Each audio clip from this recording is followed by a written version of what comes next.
Now, breaking news from WRAL. Coverage you can count on. Breaking news, a deadly crash in Durham County. One person is dead after a chase ended on NC 55. The road closure in effect this morning. And we have a gorgeous day in our forecast. Nice and crisp this morning and a great feeling afternoon. I'll let you know if this will last all the way through the weekend.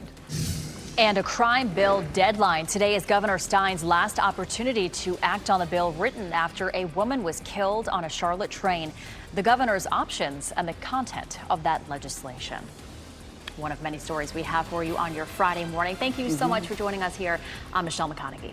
And I'm Renee Chu. So many people looking forward to the weekend with so much happening, and the weather should look really nice for that. Meteorologist Elizabeth Gardner with a look at Durham, and we're off to a fine start this morning. Of course, skies are clear. Of course, it's dark. You can't really tell. But once the sun starts to come up, it'll be a really pretty sunrise like we saw yesterday. It's now 48. And so I think this is the first time we've had 40, certainly this fall season. And it would have been, gosh, probably May since we've seen temperatures that have been this chilly. Our dew point's also 48, so it feels very comfortable and cool, refreshing, chilly, whatever you want to call it. You might want a jacket. 51 in Rocky Mount, it's 53 in Fayetteville, and 40s from the Triangle area northward. Gorgeous afternoon in our forecast. Highs will make it up into the mid-70s. We do have a pattern change in our forecast for next week. We'll talk about when rain's back in the forecast. Coming up, Grant?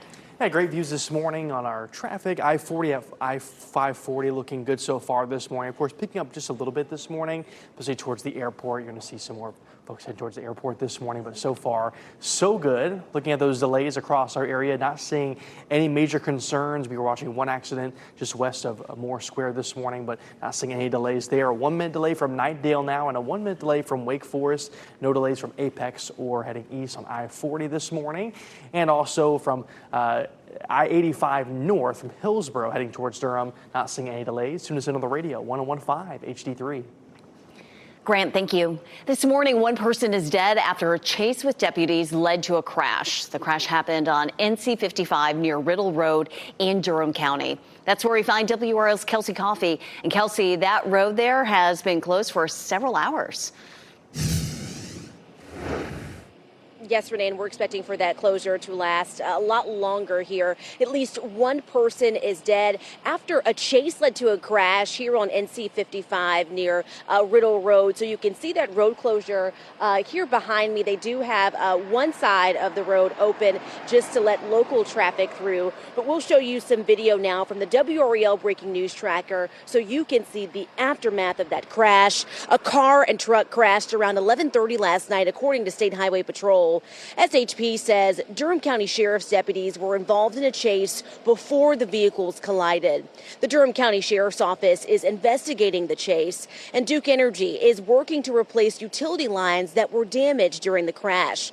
A city crew has been requested to replace traffic lights that fell to the ground. We'll take you back to our live picture now where you can see that one cone that's way there out in the distance. Now that cone is there because a driver blew past this detour here. We've seen several drivers keep driving past the cones. That's definitely not something that you want to do. It's definitely not safe. So be careful. We do know that it's also expected that this road may not even reopen until 7:30 tonight. So we'll be sure to keep you updated on the intersection reopening as well as what led up to the chase. Kelsey Coffey, WRAL News, live in Durham.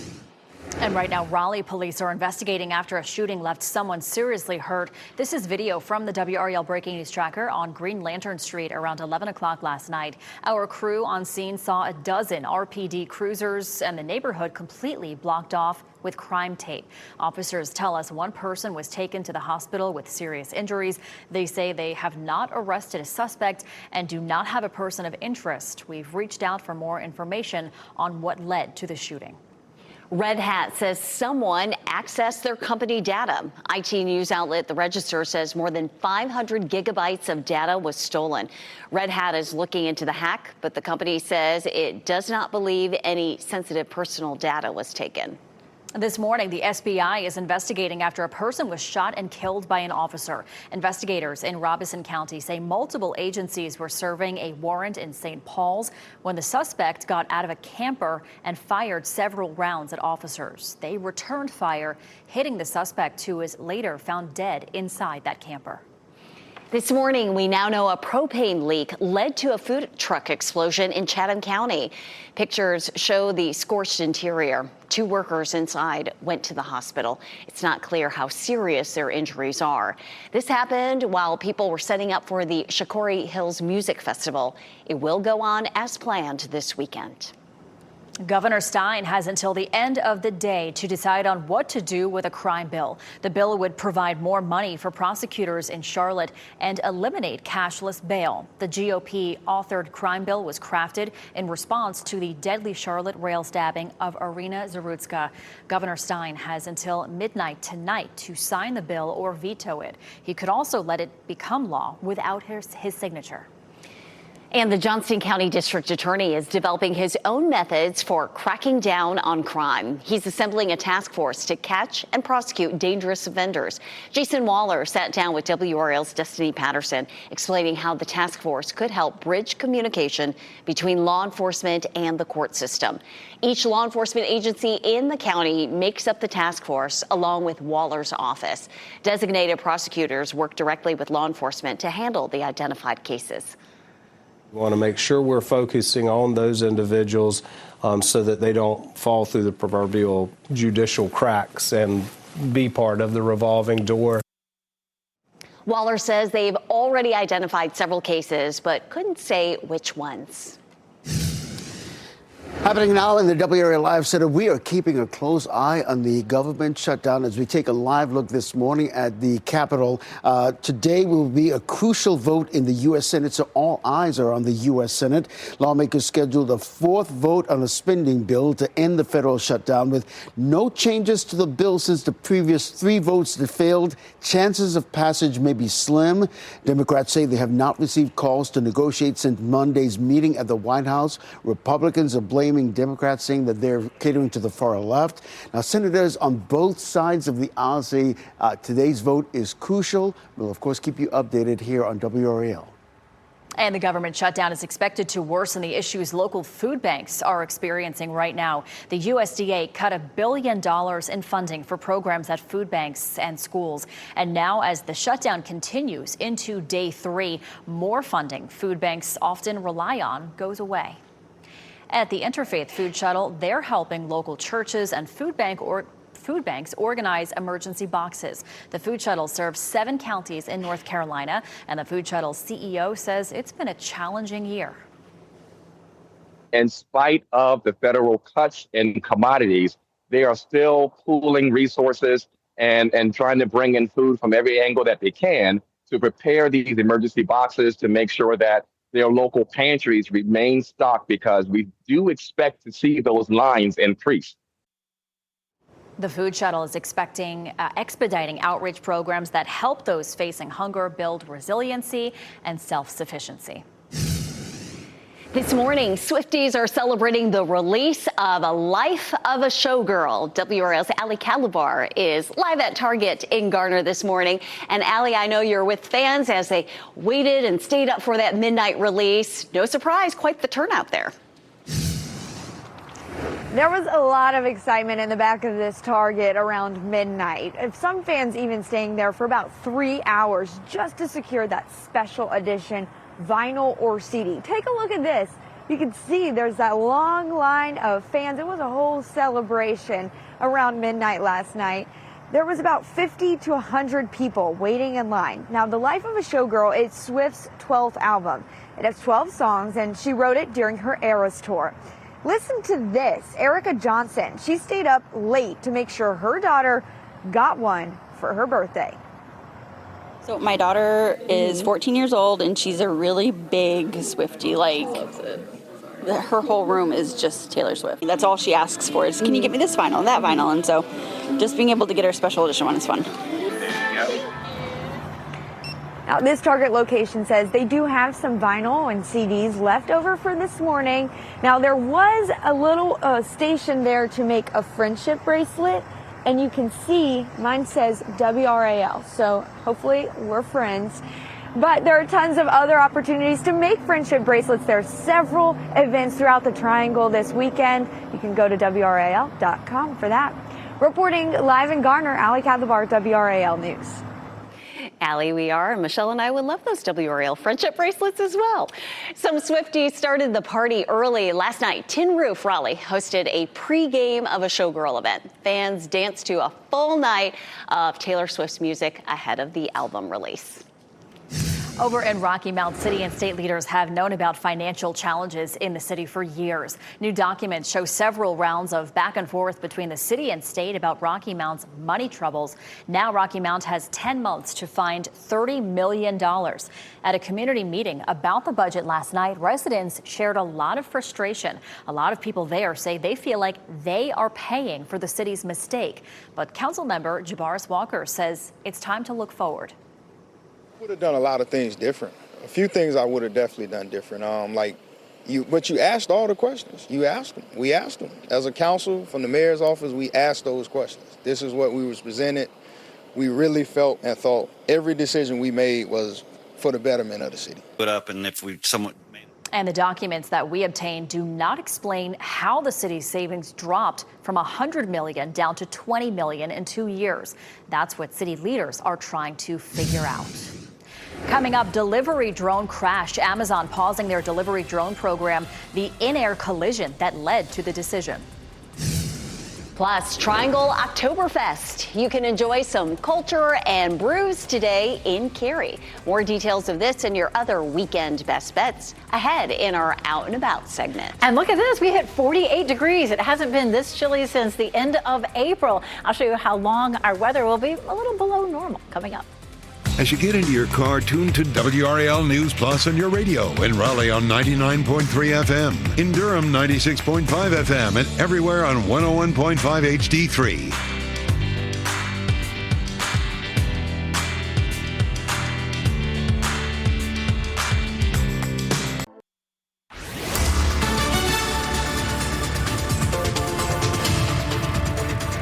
6:14. It's a nice quiet start in Boone this morning. Keep looking at some of the photos, and there's definitely some color in the highest elevations. You can see that's in the forecast. Those orange circles are the high elevations. So around Mount Mitchell, up around Grandfather Mountain, where we're starting to see some moderate to high color. Of course, the color lasts in the mountains really all through the month of October. It starts to move down the hill to Boone around the middle of the month, and then to Asheville toward the middle to latter part of the month. It's going to be a great weekend to spend in the mountains. If you're headed that way, temperatures are going to range from 60 in the higher elevations to around 80 in the lower elevations. Now, the southern beaches, of course, you can see pretty much the entire coast has either moderate or high rip current danger. But if you're visiting the southern coast, it's a good weekend for that. Around the Outer Banks, you want to avoid. They're still dealing with some flooding there and some impacts from the hurricanes that came through earlier. Beautiful beach weather, though, across the region, especially down south. Temperatures will be near 80 degrees tomorrow and Sunday. Pretty weekend here, too. I'll show you the temperatures in just a few minutes. Grant? Yeah, no major delays this morning. I'm watching a new accident. This is in just the past 15 minutes or so. So I want to show you where this is. This is near Garner. And so I'm going to zoom in on this accident here. Again, this is going to be near Highway 70 off Benson Road. If we'll zoom in here, you can see there near Umstead Lane there. Might have some road closure there. Going to watch more and kind of watch those delays evolve over time. But overall, not seeing any major concerns there in terms of delays in that area. So far, drive times have looked good from Apex, Wake Forest, and Knightdale. Not seeing any delays this morning. Also heading into Durham, not seeing any major delays from NC 50 or from Chapel Hill heading east on I-40. Tune us in the radio, 101.5 HD3. All right, thank you, Grant. And the FDA approved a generic form of the abortion pill, mifepristone. The move allows 3 U.S. companies to now produce the pill. The pill is approved to end pregnancies through 10 weeks. Mifepristone was first cleared 25 years ago, and the FDA authorized another generic in 2019. Happening now in the WRAL Live Center, a first for the Church of England. 10 Downing this morning, naming this lady right here, Sarah Mullally, the next Archbishop of Canterbury. She's the first woman chosen to lead the world's 85 million Anglicans. Mullally will replace Justin Welby, who resigned nearly a year ago. Now, this is the first time an Archbishop of Canterbury has been chosen since the Church of England allowed women to become bishops back in 2014. Mullally will assume her new role starting in January. Thanks, Ken. The National Park Service will be surveying damage today after another home collapsed into the ocean on the Outer Banks. That brings the total to 8 this week. Strong surf from a pair of hurricanes this week wreaked havoc on vulnerable homes, and more houses could fall in the coming days. Some better news from our coast. Highway 12 has reopened on the north end of Ocracoke Island. It had been closed because of overwash. Officials say there is still sand and water on the road, but at least you can see the pavement. Drivers are asked to be extra careful in that area. Amazon is not delivering by drone for now after 2 of them crashed in Arizona. The FAA says the drones hit a crane on Wednesday morning. The Phoenix hazmat unit was called to the scene because of smoke and reported damage to lithium-ion batteries. Nobody was hurt. The 80-pound drones can carry packages within a 7-mile radius of the fulfillment center.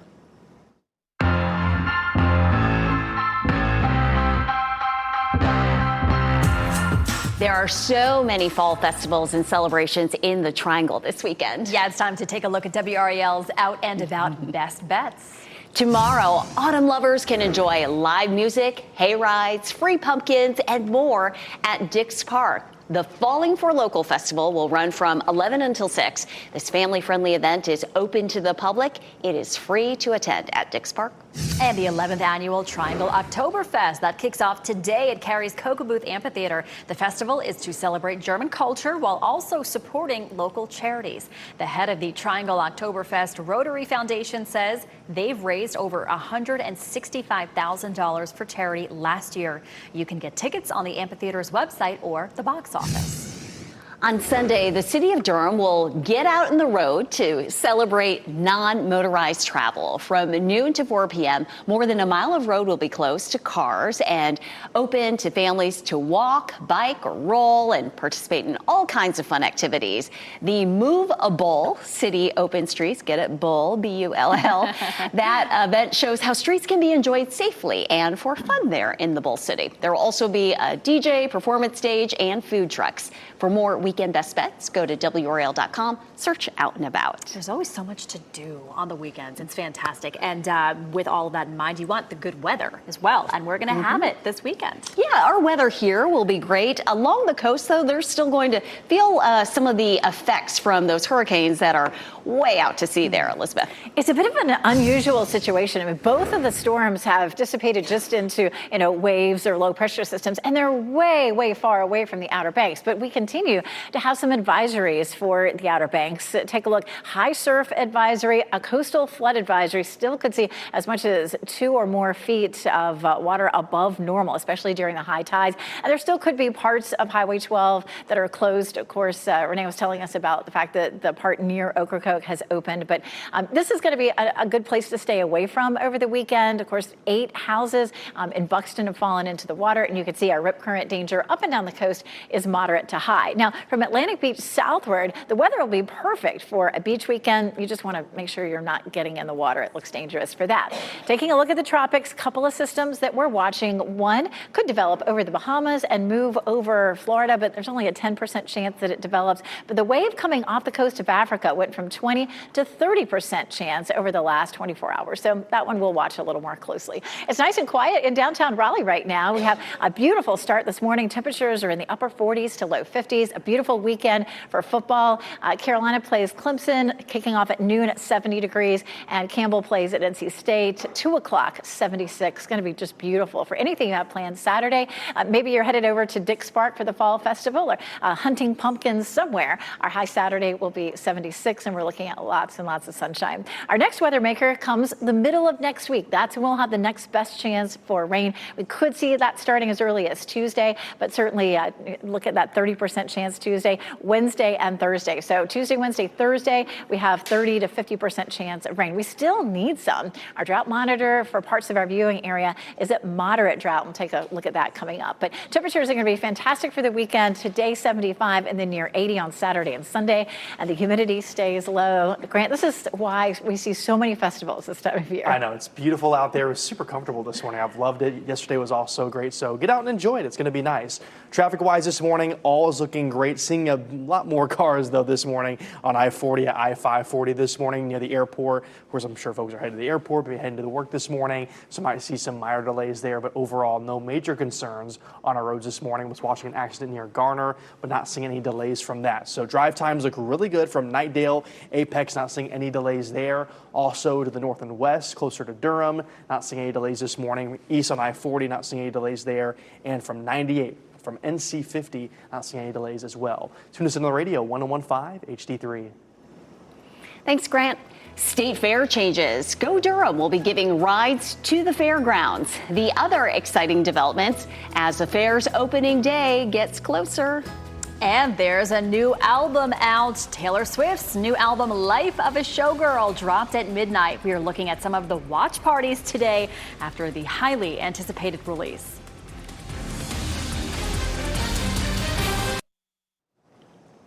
The state fair starts in 2 weeks. Can you believe it? And a local bus system has you covered if you want to go. Go Durham announced it will offer rides directly to the fairgrounds this year.